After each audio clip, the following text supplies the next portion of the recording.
I want you to take a second and think about your most recent treatment session. Was it with an exercise physiologist or a physiotherapist or somebody else? What did they do with you? Did you know what they did and why they did it? Do you know what they are actually meant to be doing?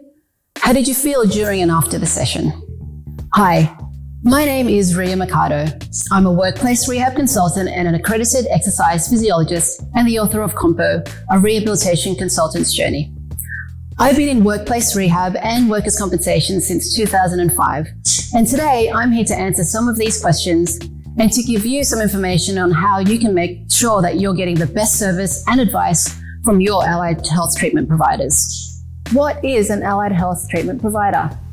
An allied healthcare treatment provider is exactly as it sounds. A health professional who provides treatments to a patient. There are many allied health professionals working across the personal injury and workers' compensation scheme, and these can include physiotherapists, exercise physiologists, chiropractors, osteopaths, massage therapists, speech pathologists, hand therapists, and psychologists. Treatment providers in personal injury and workers' compensation are required to work within the clinical framework for delivery of health services. And this document outlines a set of guiding principles for delivery of healthcare services. These principles include 1. The measurement and demonstration of the effectiveness of treatment. 2. The adoption of a biopsychosocial approach. 3. The empowerment of the injured person to manage their injury. 4. The implementation of goals focused on optimizing function, participation, and return to work. And 5. To base their treatments on best available research and evidence. This talk will focus on treatments for physical injuries like strains and sprains and broken bones. So, when you first had your injury, you probably went straight to the hospital or saw your GP. From there, you likely had scans such as an X-ray scan, an ultrasound, or a CT scan and MRI scan. And these would have helped your general practitioner diagnose the injury so they could refer you to the right treatments. Although there are many types of allied health providers in personal injury and comp, today I'll be focusing on two common allied health professionals working predominantly in treating physical injuries. A physiotherapist is a university-trained allied health professional. They would have completed a 4-year degree, have general registration under the Health Practitioner Regulation national law in their jurisdiction with the Australian Health Practitioner Regulation Agency, or AHPRA. The main role of the physio is usually within the acute and initial stage of injury and recovery, and they can give you a clinical diagnosis by performing a physical examination or requesting diagnostic scans. Physios can prescribe and apply aids like cam walker boots, plaster casts, slings, bandages, and sports strapping. Physios use modalities such as iso heat therapy, massage, mobilizations, dry needling, and will prescribe you with some exercises and activities for you to do on your own. They might give you tools like colored bands or a TheraBand, a spiky massage ball, and/or a foam roller. The main aims of physio treatment is to manage your initial pain and swelling, improve your range of movement, and improve muscular strength. And they do all these things to prepare you for the next phase of recovery, which is a strength and conditioning exercise rehab program. And this leads me into the next allied health professional we will be talking about, and they are exercise physiologists. An exercise physiologist, like me, is a university-trained professional who has completed at least 4 years of education and training. To be able to work within the personal injury and workers' compensation schemes, they must be accredited by Exercise and Sports Science Australia, also known as ESSA. The main role of the exercise physiologist is usually after the acute stage of injury and after the goals of the physio have been achieved. EPs are experts in prescribing activity and exercise to improve your physical abilities. And depending on what is your injury, they can help with improving your walking, standing, running, sitting, and lifting and carrying things and pushing and pulling things about. Exercise physiologists will also prescribe you with an exercise program so you can do the exercises on your own, at home, at the gym, or at the park, or anywhere you might feel comfortable and confident doing your program. So I hear you asking, Rhea, what's the difference between a physio and an exercise physiologist? And this is a question that gets thrown around all the time. A physio is able to clinically diagnose an injury, and they usually start in the acute and initial stage of injury. So you would usually see them very soon after your injury. Their treatments are mainly passive modalities, or what we refer to as hands-on. They might use massage, mobilizations, ice and heat therapy, and dry needling during their sessions. And a physio's main focus during the acute stage of recovery is to manage acute pain, manage any inflammation or swelling, and increase your range of movement and improving your movement patterns. During sessions, physio will also prescribe you a home program by giving you stretching and gentle movements and colored band or lightweight exercises. Exercise physiologists, on the other hand, are not able to diagnose an injury. They usually start treatments after the acute and initial stage of recovery, and more often than not, they start treatments much further down the recovery path, which is usually not ideal for injury recovery, but that's a whole other topic. EPs use active modalities or hands-off treatments. They tend to use more weights training, aerobic and cardio training, active mobility exercises, and general exercise prescription to achieve the treatment goals.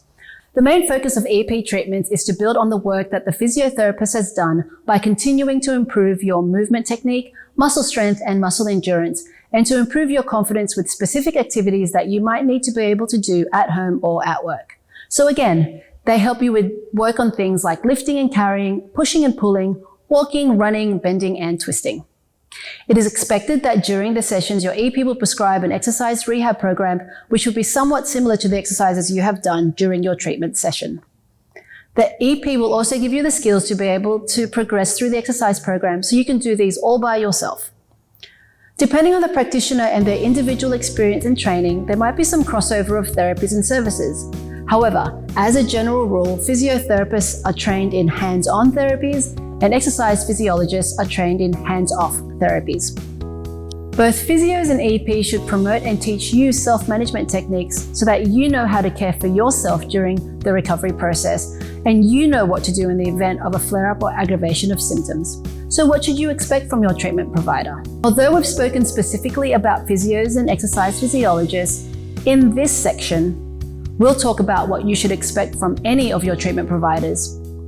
Whether you're seeing a physiotherapist, an exercise physiologist, a chiropractor, osteopath, a massage therapist, speech therapist, psychologist, or any other allied health professional.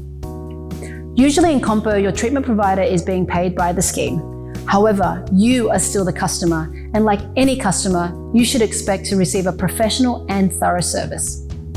Your treatment provider should be empathetic and take the time to listen to you. They should be able to address your needs and discuss your concerns. It is a basic human right to be respected, so you should feel comfortable and confident when speaking to your treatment provider, and they should provide you with an environment where you feel safe and comfortable. Your provider should give you clear treatment goals and a clear treatment plan. They should be spending time with you to discuss and write down the goals for treatments, and these goals should be specific, measurable, achievable, realistic, and have timeframes, or what we like to refer to as SMART goals. SMART goals are important to have because it will give you a roadmap to recovery and also some checkpoints so you know if the treatments are working or if they're not working. It's always a good idea to write down these goals and to read through them during sessions and to check in with your provider just to see if you are still on track. As a treatment provider myself, it's hard to admit when I cannot help somebody. As the patient, you want to believe that you will get better with treatments. Sometimes though, it's not possible to go back to what you were like before your injury, especially if you had a significant and a serious injury. It's okay to grieve, and with working through grief, you can find growth. And as a part of this growth process, it's important to set realistic expectations about your treatment. So it's really important that when setting and looking at the treatment goals, that your treatment provider is honest with you about what is possible and what is not. So it's only fair that you can have a real good chat with your treatment provider and come up with some goals that will set you up for growth and success, not ones that will lead to failure and disappointment. They should be upfront about when they will stop treating you and when they will decide to discharge you. They should always be honest and open if they can't help you with your recovery, and be able to point you to someone who might be able to help you. You have most likely heard the quote, "Insanity is doing the same thing over and over again and expecting different results." This is why SMART goal setting is vital in the recovery process. There's no point in continuing treatments if they are not getting you closer to your goals. But how do you know what are your goals unless you and your treatment provider have taken the time to actually write them down? As you've experienced, there is a lot of paperwork involved in personal injury and workers' compensation. Finding a treatment provider who is familiar with the clinical framework and is familiar in the way that the system works can make a huge difference in getting approval for your treatments and minimizing any delays in your recovery and access to your medical needs. Treatment providers are required to submit treatment plans or allied health recovery requests here in New South Wales, and these are submitted to the scheme for review. These requests should outline the goals of the treatment and the costs associated with the treatments. It's okay to ask your treatment provider to sit down with you as they are filling out these forms so you can have a better understanding of the system and what their responsibilities are in the system. Just a note on medical and treatment approvals. The claims manager will review requests and will then decide if the treatments are approved. There are differences across the schemes about how approvals are reviewed and determined, so it's best to contact your claims manager if you want more information about how all that works. In personal injury and workers' compensation schemes, you have a fundamental right as the injured person to choose when it comes to your medical treatments and management. You have the right to choose your own medical treatment team. So even if your employer, insurance company, rehab consultant, your neighbor, your best friend, or someone else suggests or recommends a doctor or a specialist or a treatment provider, the choice is ultimately yours to decide who will be in your treatment team, and you can change them around at any stage during your claim. In saying that, as we discussed before, any treatment plans will need to be reviewed and approved by the claims manager. You have the right to be respected, and we've touched on this point earlier. You have the right to be respected, and you also have the responsibility to respect others. And you have most likely experienced the whirlwind of compo, and at times you may have felt like a passenger going for a ride. And know that you have the right to be informed and to be given choices and to be made aware of your rights and responsibilities. Also, you have the right to understand what are the consequences to any choices and what the potential remedies are to any consequences. You have the right to ask questions and for these questions to be answered. Personal injury and workers' comp can be really confusing, and there are many people involved in your claim, and it is your right to understand who these people are and what role they play in your overall recovery and rehab and recovery. So with that, go ahead and ask as many questions as you want or that you need so that you can understand it all. This is about you, this is about your life, this is about your recovery, and you should feel confident and comfortable in seeking answers from anyone and everyone involved in the process. In the final part of this talk, we'll go through some specific questions you can ask your medical team and treatment providers. Look, if they're unwilling or unable to answer these or any of your questions, remember that you have the right to change and choose your medical team. So, here are 5 questions to ask your treatment provider. 1. Do you know about my injury, my diagnosis, my condition, and can you explain it to me? 2. What is the latest research evidence about treatment for my injury? 3. What are the realistic goals of treatment? 4. What are you doing and why are you doing it? 5.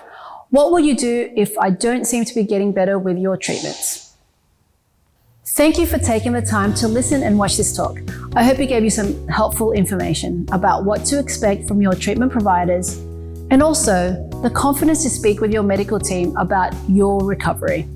I want to thank Rosemary Mackenzie Ferguson and Craig Table for this amazing opportunity to present this talk. I want to thank the 36 team who put this video together, to our music producer Will Allen, to Philip Mercado and Jenkin Liao for additional video editing and graphics design, to Raf Flores from Raf Flores Media for filming and post-production, to Ricky Tana from Open Source for letting us use his studio, and a final shout out to Billy and Jupiter.